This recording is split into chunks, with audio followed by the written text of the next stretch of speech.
نزلا عند طلبكم بالنسبة للتجنيد في صفوف البحرية الجزائرية لحاملي شهادة البكالوريا لسنة 2025. نفس الشروط تاع العام اللي فات، لا يوجد جديد. بالنسبة لمعدل البكالوريا لا يقل عن 12 في شعبة العلوم التجريبية والرياضيات والهندسة الكهربائية والهندسة الميكانيكية.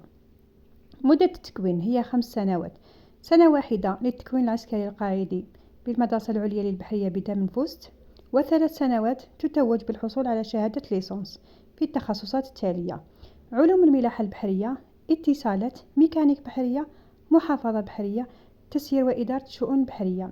أما السنة الأخيرة فهي عبارة عن سنة تطبيقية على متن السفينة الباخرة، المدرسة السمان أو الملاح، أو بمدرسة التطبيقية لجند البحرية بجيجل، أو مدرسة تطبيقية للغواصين بالمرسى الكبير بوهران.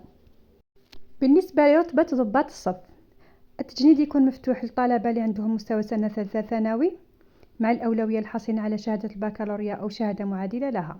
مدة التكوين هي 2 سنين. السنة الأولى عبارة عن تكوين قاعدي عسكري بجيجل. السنة الثانية تخصص على مستوى إحدى المدارس، كاين في مستغانم وجيجل والمرسى الكبير بوهران. بالنسبة لمستغانم كاين تخصصات، عدة تخصصات تتحصل فيها على شهادة عسكرية مهنية من الدرجة الثانية. تخصص محافظة بحرية، إعلام آلي محمول. المدرسة التطبيقية بجيجل رامي بحري، غطاس، مزيل ألغام. بالنسبة للمرسى الكبير ميكانيك ديازل، اتصال عن بعد، سونار إلى غيرها.